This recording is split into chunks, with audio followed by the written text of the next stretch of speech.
One of the most important skills for the future is the ability to tell a computer exactly what you want so they can do it for you. And for the foreseeable future, people that know the language of computers, be able to understand coding, will be able to do that much more effectively than people that don't. So I know that even earlier this year, there were some leaders that were advising others not to learn to code on the grounds AI will automate it. I think we'll look back on that as some of the worst career advice ever given. Hi there, listeners. Today, we are sharing another conversation from this year's Masters of Scale Summit. Andrew Ng is a true AI pioneer. He's co-founder of Coursera and DeepLearning AI and managing partner at AI Fund, a studio that incubates new AI companies. He was joined on stage by DJ Patil, former chief data scientist under the Obama administration and general partner at GreatPoint Ventures. It's a dynamic discussion about the current state of AI, how future generations should approach the technology, and how America can stay competitive in the global AI race. I can't wait to share it with you. Let's jump in.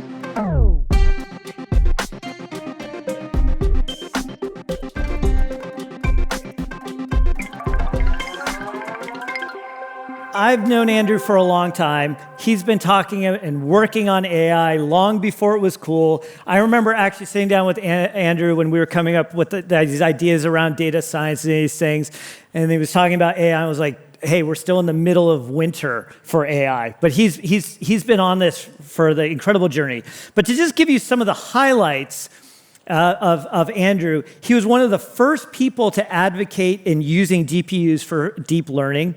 He wrote... Yeah, should have bought NVIDIA stock. I was going to say, Jensen, how many jets does Jensen owe you? I don't know. It's like what size, right? Yeah, happy for the guys. Exactly. Did he ever give you anything? I don't think... He gave me a few GPUs. That was nice. A few GPUs. You got some GPUs out of it. All right. You wrote the first major online course on machine learning and AI, which led then to Coursera. At the time, it was radical thinking to actually teach an online course, and it's helped over 10 million students. Is that correct? Yeah, 10 million? So, yeah. Thank you. Yeah. Incredible accomplishment. Along with Jeff Dean, Greg Corrado, and Rajat Manga, you started the Google Google Brain. Google Brain. Thank you. The Google Brain project. Much more. But some of the things that you're doing right now, you have a fund and a studio investing, building with on AI. And you also have some of the most seminal cited papers in AI today. I see. I have to admit, I probably have highly cited papers. I don't track my citation count as often as I used to. Exactly. You leave that for everybody else or the AI systems. But we're also, something that you don't know about, how many people have heard about agentic systems these days? Yeah, maybe I should ask it the other way around, just to highlight people. Guess where agentic came from? This is the guy. It's a little known fact that Andrew was actually the guy who really came up with agentic. Actually, let's start with that. What's the story behind agentic? So, almost 2 years ago, I saw this rising trend in AI that a lot of people were excited about. But within the tech community, there was all this debate where some people would write software and say it's an agent. Others say, no, that's not an agent. It's an agent, not an agent. I thought, this is a waste of time. Why don't we, instead of having a binary agent, not agent, let's just call it all agentic and then stop arguing and get on with the work. And so I actually kind of ran a campaign that I didn't publicize, but I did it anyway to try to get more people to just adopt the word agentic. What I didn't realize was a few months later, a bunch of marketers would get hold of this word and slap it as a sticker on everything in sight, and that helped the movement take off. But even though the hype's gone like that, I think the real value is really growing rapidly too. So that's been exciting. Well, let's stay on that. So I want to do this in 4 stages. Let's first talk about today. And talking about today in the state of AI through the lens of one of the OGs, what is your honest take of what AI can and can't do, especially through this lens of agentic? Because I think we're all struggling with all the marketing and buzz out there of what's real and what's not. A lot of work that lies ahead is to take these amazing agentic AI capabilities and map it to real business workflows. I think we've been doing that for what is an a year. Agentic? Let's ground us there. So a lot of us use AI, large language models, by prompting it and asking it to write an output. that's a bit like going to a human, or in this case an AI, and saying, please write an essay by just typing it out from the first word to the last word all in one go without stopping to think or without ever using backspace. So humans don't do our best writing like that, and neither does AI. With agentic workflow, the idea is we can ask an AI to take a more iterative approach and say, first write an outline, then do some web research, then write a first draft, then critique it. And so the iterative workflow takes much longer, but for a lot of tasks, from medical advice, legal advice, tariff compliance, or writing code, for a lot of different things, this agentic workflows work much better. But there's still a lot of work ahead of us. I know that some people say, oh, don't worry about it, wait for AGI, they'll solve all the problems. I'm not a fan of this, let's wait for AGI, that feels hypey to me. A lot of the work that's very valuable that you're doing today is to take the technology and what may be possible in the next 6 to 12 months and just go do valuable stuff with it. Sometimes the analogy I think of is I'm using these systems because I'm trying to build, I'm trying to deploy AI to really help senior citizens in their healthcare journey, different things. And sometimes I think, am I on thick ice? Am I on thin ice with what the systems can and can't do? I suspect a lot of people out there are wondering, does it work for this problem or is it fragile? Sometimes we just get to an 80% solution. Other times it knocks out of the park. Sometimes we're incredibly disappointed. How do you, as Andrew, who's building companies, advising so many people, think about this? Yeah, it is tough. I think the closer a task is to only text processing, and if you have the plumbing to get all the information, hopefully in text, that people need to do a task, the easier it is for AI to do it. If you need to feed in images, voice conversations, it's not impossible, but it gets harder. And then one question I often ask is, humans know a lot of stuff, we just have a lot of context. And so do we have the data plumbing to get the AI system similar context as a human would need it to do that task? And then I think for a lot of multi-step processes, if you can write a standard operating procedure, like an SOP, that also may be assigned, it's worth seeing if you can codify the SOP in a multi-step agentic workflow. So it's hard to determine what can and cannot be done, but I think these are maybe some suggestions for rating what's more or less likely to succeed. Well, let's switch gears and go to education and because you really changed and transformed academia through Coursera. Your current online courses have, I can't even keep track of how many views and how many people are taking your courses. I'm sure every parent is asking you what their kid should do to be prepared for AI. Should kids still learn to code? Is CS a thing? Is data science a thing? Or is that a bad idea?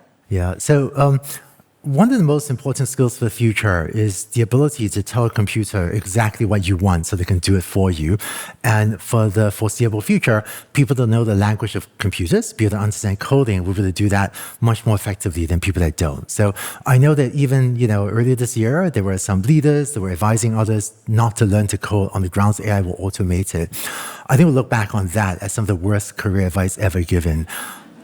I'm already seeing on my teams, a lot of Silicon Valley teams, not just the software engineers, but the marketers, HR professionals, the analysts, the finance professionals, the ones that know how to code, they're starting to run circles around the ones that don't. So if your kid intends to be a software engineer, have them learn to code with AI. And even if they don't, it is becoming clear that in the future, I think we need a lot more, not just users of software, but creators of software. And so rather than your kid growing up and asking, is there an app for that? I wanted to say, I built an app for that. And with AI assistance, coding is much easier than it used to. So don't code by hand, get AI to do it for you. And people that do that will be more powerful and more effective than people that don't. So that's one challenge that the education system has to go through as well. There's this new skill. Just like today, I can't imagine, if you go through college without learning how to do web search, right? That's kind of weird. It limits your job prospects. In the future, I think if you go through college and you come out not knowing how to create software, we'll go, oh, that's kind of weird. It will limit the prospects of what someone can do. When we think about when should a kid get access to this technology, what does that look like? And specifically through the lens of some of the lessons I think we've really started to struggle with around social media. Surgeon General previously, Vivek Murthy, really highlighted the challenges that have happened around that. When is too early in your idea? When is it the appropriate time for someone to really start having access to AI to make sure they're truly AI native and get the maximum benefits of this technology? I know. I think it's difficult. So I feel like, when should kids get access to books, we think really, really young, but there are also some books that are clearly inappropriate for a 2-year-old. And I think one of the challenges of technology is I think there are apps that are just fine for a very young child to use, but there are also a lot of stuff that we would not let a young child use. So my kids, 4 and 6, they do use tablets occasionally, but I'm there with them, right, when they're using it. I'm not using as a babysitter, but having them do educational things or doing weird things when we talk about it. So I think the medium has changed from other things to tech, but I think the challenge is what are the business incentives for companies to do or not create certain experience for the kids, and as parents, how can we have guardrails or curate the hopeful things? Just like I don't let my kids read certain highly inappropriate books for their age, I don't let them do certain highly inappropriate things for their age. So, but this is a challenge, given the incentives of certain types of companies to do things that we as parents may not want them to. Do you ever talk to some of those companies or groups and you're like, hey, knock it off, that's not going to be helpful? Or what's that conversation like? Because these are a lot of people who've taken your classes that are actually doing some of the behaviors that I think as parents we find really problematic. The 99% of engineers and business people in Silicon Valley want to do the right thing, right? The people doing these, frankly, they're, our friends, maybe some people in this room right now. I think everyone kind of wants to do the right thing. And I wish we could find a way when there are billions of dollars at stake to still always do the right thing. It is a real problem, and we do see a small number of people that will sometimes do not quite the right thing when the financial incentives or some of their incentives are big enough. I wish I knew how to solve the problem of human incentives, I guess. Great. Well, let's switch to something easier. U.S. policy. You were early in advocating both the, as we mentioned, the policies of GPU, but also, you were one of the first people I saw that really were working with international technology companies. And so given some of the place where you sit and you get to see across the landscape, we've seen this like whipsawing on GPUs from federal policy. We've seen executive orders talking about what they would describe in their words, woke systems. We've seen also executive orders and policies trying to accelerate the adoption of AI. And so if you had 5 minutes with the president, and what advice would you give them to both A, responsibly unleash the power of AI to benefit all Americans, and B, ensure national competitiveness? What would that be? Yeah, I'm really worried about U.S. national competitiveness in AI. I think some things that the current administration has done well. I think the previous administration had some AI safety types of thinking that was really safety theater driven by lobbyists, fear-mongering to try to create regulatory capture, anti-open source types of regulations, right? So if you don't want to compete with open source, make up a bunch of stuff about the dangers of AI to try to get stifling, licensing, whatever path. So I think current administration seems to have very little patience for that. That's good. Things that worry me. I think that both of us are immigrants. I think that students have been immigrants. A lot of our students are immigrants. I really worry about American competitiveness if we make it harder for high skill immigration. But frankly, not just high skill immigration. When I came to the United States as an undergrad student, I think I was like 17 years old. I was frankly pretty clueless. I don't think I was high school at all when the US let me in. So letting students come to the US to then grow up and hopefully be higher skill, I really worry about that. I think defunding of science, the decreased investments in science and AI and other things. Universities do have issues, right? Let's look at it. There are things we could fix at universities, but I think that diminishing the ability of this country to execute science, I really worry about that. Yeah, and then I think in terms of national policy, I also worry about our reliance on TSMC. I think TSMC Arizona's chipmaker, sorry. It's been interesting to see China recently ban certain imports of NVIDIA chips, which is a strong signal that China is moving toward independence from TSMC in Taiwan at a moment where the US is becoming still heavily reliant on Taiwan manufacturing. One of the implications of this is if anything were to happen in Taiwan, either a natural disaster or a man-made event, disruption to the Taiwan semiconductor ecosystem could end up hurting the US much more than it hurts China if China becomes, more independent of Taiwan manufacturing than the US. So I think semiconductors, and then lastly, I think that AI, semiconductor is a bottleneck. The other big bottleneck, which you read about in the news, is totally true. It is energy. But when you build a data center, that's a machine to turn electricity into intelligence, or turn electricity into tokens. And so the constraints, I have so many friends that are hung up in permitting. Can we build a power plant here? And then you think you're the permits, but then there's local objections or whatever, which are maybe valid. But I think the energy capacity is the other bottleneck that I really worry about. Mm-hmm. When you think about China specifically, let's just take China and Europe, two very radically different approaches in how they think about AI, regulation, owning this thing. It's, and then you sort of watch the US trying to navigate this for competitiveness. One of the things that I'm curious about from your lens is this idea of both the open source models, and do people build off of the main trunk of AI, which is US-based primarily right now, but increasingly new models out of China, don't see it a little bit out of Europe. What's the right strategy here? What's a strategy that you believe is best and optimal for the world for AI? Is it kind of like a central trunk of AI with branches, or is it many different trees in the forest with people with a federation of different models, approaches, techniques? I think we need multiple branches, because otherwise, one of the reasons why, make an analogy, mobile phones, the mobile ecosystem is kind of uninteresting is because there are two gatekeepers, Android and iOS, and unless they let you do certain things, you're just not allowed to experiment. So I hope the AI will not end up with a small number of gatekeepers that can limit innovation.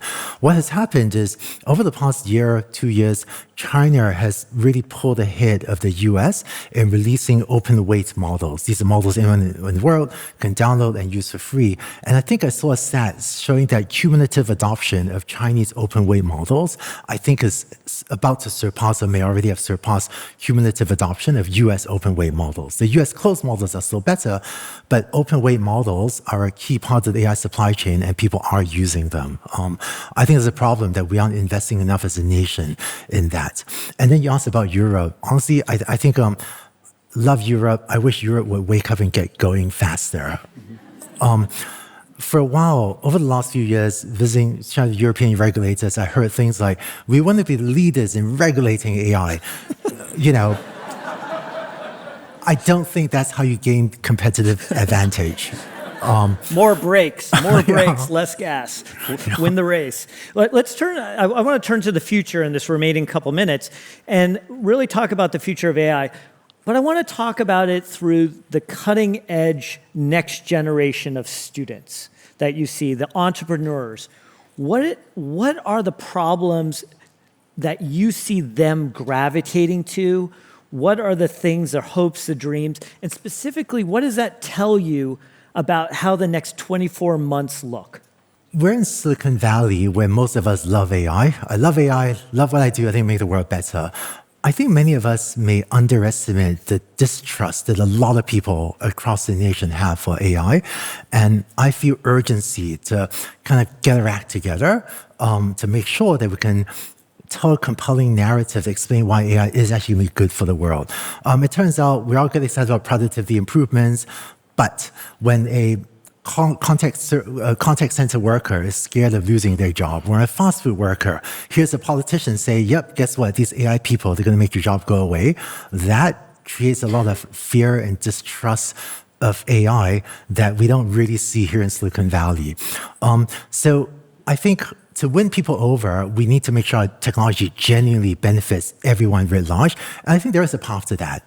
AI can make individuals much more effective and much more productive. But to get the tools available to everyone, teach everyone to use it, that's the upskilling, improve the tools. And really, I feel like with the concept of a 10x engineer, I think with AI, we can have 10x marketers, 10x analysts, 10x finance professionals. But to actually make that happen, it feels like there's a lot of work ahead of us. And I worry that we have not yet won the trust of a lot of people in this country. What's your favorite way that you use AI today? Gosh, maybe I'll share one that is not widely known. I This is use the part AI where as everyone's like, go on. no, yeah, I use AI as a brainstorming companion much more than even my friends know. And the trick is, it turns out Do you AI use is one model? Do you use multiple models? multiple models. Asking for a friend? Yeah. Actually, I love for coding. I love Cloud Code and increasingly using OpenAI codecs as well. But for brainstorming, I use multiple models. It turns out the trick is AI is very smart, but getting context in is difficult. And so when brainstorming, I find that a lot of it is not, let me say some stuff, then give me ideas, is making sure you have an extended conversation. But the conversation is, give me 3 ideas. Voice or text? I'll give feedback. Either one. When I'm driving, voice, and when I'm sitting, I find that when I'm driving, I talk to AI quite a lot. And then I'll say, summarize it for me, and I'll send it to my team and just get work done when I'm driving. In the final 10 seconds, what's a problem that you wish people would focus on more using AI? Actually, go and build stuff. I think every one of you, this is a wonderful time to build. So if there's one thing you take away from what I believe in, just go and build stuff. There's so much cool stuff you can now build that just was not possible before. So build. I think that is a perfect way to end on. Build. Andrew Ng, ladies and gentlemen, thank you for your work, Andrew. Thank you for your research. Thank you for being here. Thank you. Andrew and DJ's conversation shows how AI is an ecosystem. For the US to win the AI race, it will take a multifaceted approach. It's chips and AI infrastructure, yes, but it's also talent. We must continue to attract top global talent and offer opportunities to scholars and innovators from all around the world to build a successful life and career here. You can find the full video of this and more from the summit stage at the Masters of Scale YouTube channel.